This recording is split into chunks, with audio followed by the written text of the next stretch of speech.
ये जो आपके पास पेरोस्काइट अरेंजमेंट होता है, ये जिस भी क्रिस्टल्स के अंदर आता है उसके अंदर एक यूनिक प्रॉपर्टी, एक यूनिक फीचर आ जाती है, जिसको हम लोग केमिस्ट्री की भाषा में या मटेरियल साइंस की भाषा में, है ना, पीजो इलेक्ट्रिसिटी बोलते हैं। क्या कहते हैं? Piezo electricity. पीजो इलेक्ट्रिसिटी आपने सुना भी होगा, है ना। पीजो इलेक्ट्रिक होते हैं, ये मटेरियल होते हैं। पीजो इलेक्ट्रिक मटेरियल वह होते हैं बेटा जिसमें अगर आप मैकेनिकल प्रेशर डिफरेंस अप्लाई करते हैं, क्या अप्लाई करते हैं? मैकेनिकल प्रेशर डिफरेंस, है ना।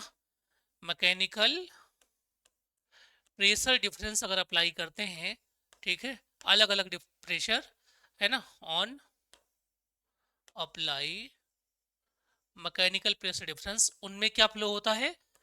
करंट फ्लो होता है थ्रू इलेक्ट्रिसिटी।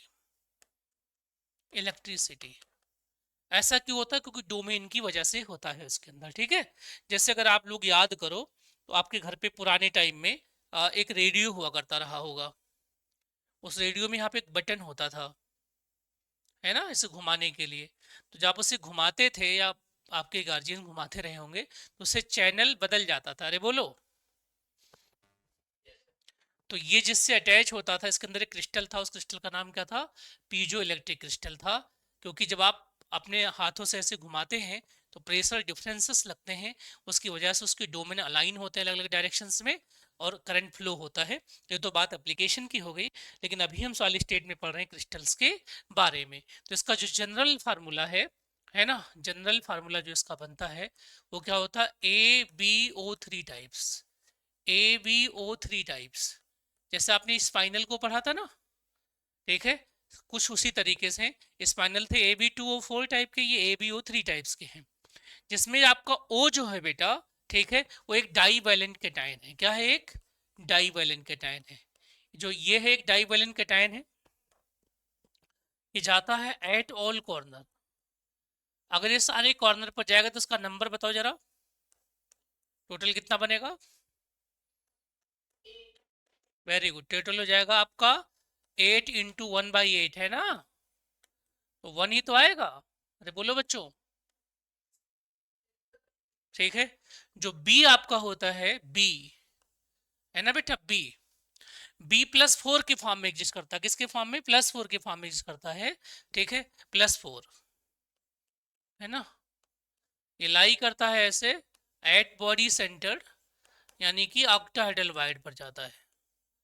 तो ये एक बॉडी सेंटर पे जा रहा है, इसका मतलब 1 × 1 हो जाएगा। तो कितना बनेगा बेटा? ये एक बी पे +4 हो गया आपका। और जो ऑक्साइड आयन हमारे पास है, ये O पे 2- है, ये जाता है at all the face centre बेटा, ऑल द फेस सेंटर। सारे फेस सेंटर पे अगर ये जाता तो कितना नंबर हो जाएगा इसका? 6 × 1/2। तो 3 ऑक्साइड आयन हो गया। इनको अगर मैं जोड़ लूं सबको तो कितना हो जाएगा? AbO3 होगा, नहीं होगा? बताओ जरा। अरे बोलो। अब आप बोलोगे सर ये बता दो ये क्या हो सकता है, तो ये कैल्शियम हो सकता है आपका, बेरियम भी हो सकता है, इस तरीके के मालिक्यूल्स हो सकते हैं, मतलब सॉरी आयंस हो सकते हैं। ये क्या हो सकता है? टाइटेनियम आपका हो सकता है, टाइटेनियम +4 हो सकता है, जर्कोनियम हो सकता है ना बेटा, इस तरीके के हो सकते हैं। तो इसका जो सबसे शानदार एग्जाम्पल जो ज्यादा फेमस हुआ है वो कौन सा था? वो था बेरियम टाइटेनियम ऑक्साइड। क्या था? बेरियम टाइटेनियम ऑक्साइड था बच्चों। कैल्शियम टाइटेनियम ऑक्साइड भी ले सकते हैं आप, कैल्शियम टाइटेनियम ऑक्साइड भी आप इसमें ले सकते हैं। अब अगर आपको सारी बातें क्लियर हो रही हैं बच्चों, तो क्या हम कोऑर्डिनेशन नंबर नहीं बता सकते? इसमें बिल्कुल बता सकते हैं, ठीक है।